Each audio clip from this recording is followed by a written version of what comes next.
හරි යාළුවනේ අද අපි හයිරංකාරාච්චිගේ පොතේ දෙවෙනි කොටසෙන් මුණ ගැහුණා. අපි කොතනින්ද නැවැත්තුවේ? හරි මතක් වුණා. අපි නැවැත්තුවේ බෙන්ට ආච්චි මොකද්ද කිව්වේ කියන තැනින්නේ. ඔන්න ඉතින් දැන් බෙන්ට ආච්චි කියනවා කොහොමද බෙන්නි කියන්නේ ආච්චි බෙන්ට කියන හුරතල් නම. මොකද බෙන් මේකට ගොඩක් කැමති නෑ. බෙන් හිතන් ඉන්නේ ආච්චි කැමති හැම දෙයකටම මම අකමැතියි කියලා. ඉතින් දැන් මේ බෙන්ට දැන් කියන්නේ මොකද්ද? ඔන්න බලමු අපි බෙන්ට දැන් ආච්චි මොකද්ද කියන්නේ කියලා. බෙන් ආච්චි කියනවා හරි බෙන් දැන් ඔයාගේ ස්ක්‍රැම්බල් පොතයි තේකයි හදලා ඉවරයි.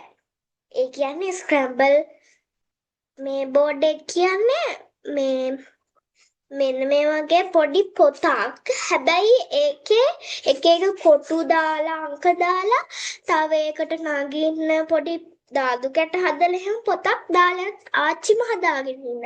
ඒකට කියන්නේ ස්ක්‍රැම්බල් බුක් කියලා. වෙන් හරිම අකමැති ඒ පොතට. ඒ වුණාට ආච්චි හිතන් ඉන්නේ ඒක එයා කැමතිම ස්ක්‍රැම්බල් බුක් එක කියලා. ඉතින් බෙන් හිතනවා දැන් නෑ මට මේක එපා කියලාම හිතනවා.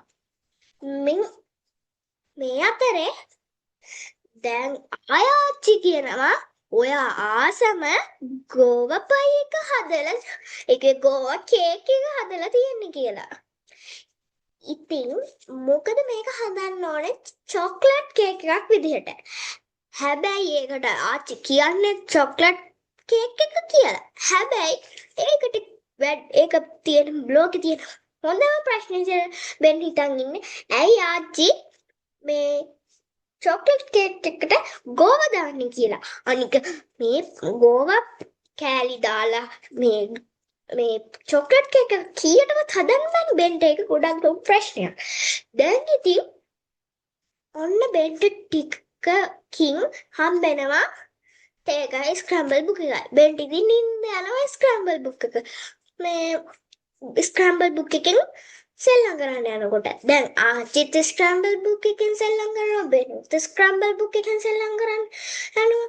එතකොට ඉතින් දෙන්නටම මේ බෙන් කොහොමද ඒකට අකමැතිනේ. ආච්චි නම් ගොඩක් කැමති. ඒකට ආච්චි හිතන් ඉන්නේ මෙයා මේකට කැමති කියලානේ. ඉතින් බෙන්ට සසර කලකිරෙනවා. ඉතින් බෙන් හිතනවා මට වෙන ආච්චි කෙනෙක් හිටනම් කොච්චර හොඳද කියලා.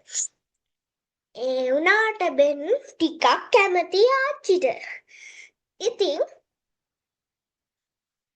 දැන් ඔන්න රෑ වෙනවා. බෙන්ට ඒක බීලා ස්ක්‍රැම්බල් සෙල්ලම් කරලා මට කියන්න අමතකුණානේ. ඔන්න ගෝවා කේක් එක හැදෙනවා.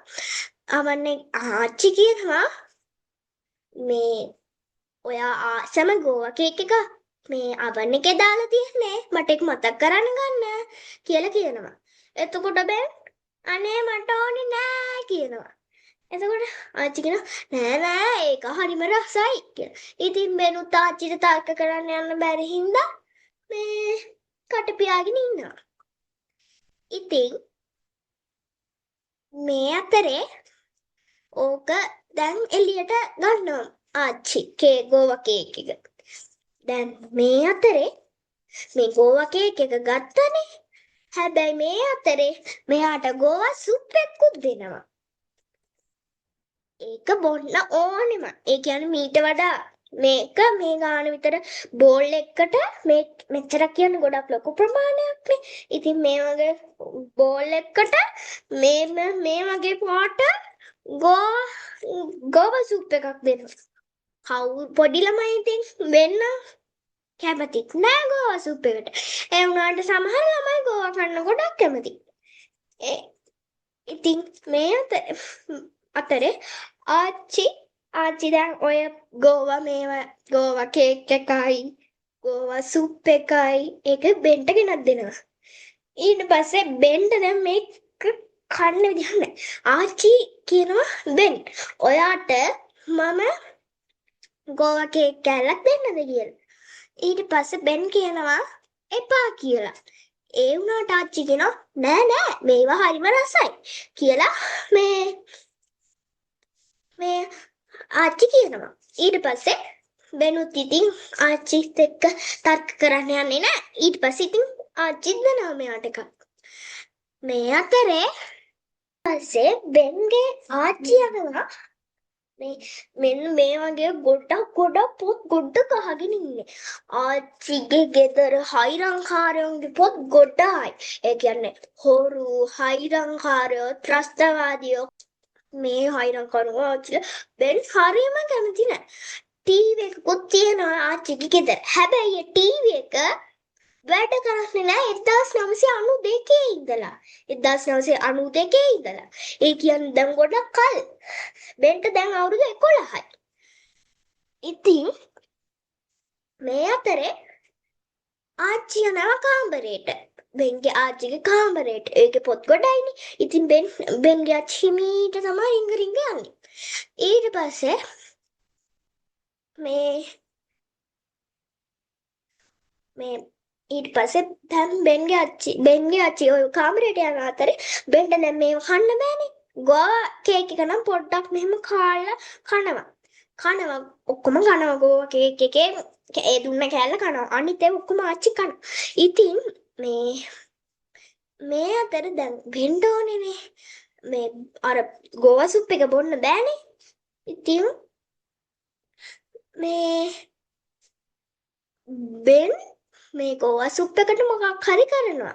ඒ මොකක්ද කියලා බලන්න අපි බලමු. ඒ මොකක්ද කරන්න කියලා බලමු තුන්වෙනි කොටසේ. හරි මම යනවා. බයි. say bye. Bye bye. Bye bye.